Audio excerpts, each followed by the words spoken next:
देखिए,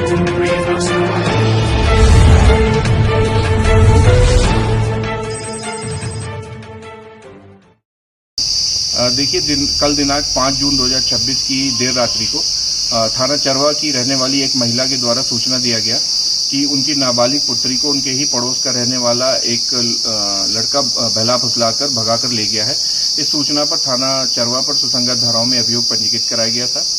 जो अपहृता है उसकी सकुशल बरामदगी और अभियुक्त की गिरफ्तारी के लिए श्रीमान पुलिस अधीक्षक महोदय द्वारा टीमों का गठन किया गया था। इसी क्रम में आज दिनांक 6 जून 2026 को जो उक्त अभियुक्त की अपहृता है उसको सकुशल बरामद किया गया और जो अभियुक्त जिसका नाम नौशाद है उसको नियमानुसार गिरफ्तार करके माननीय न्यायालय भेजा गया है।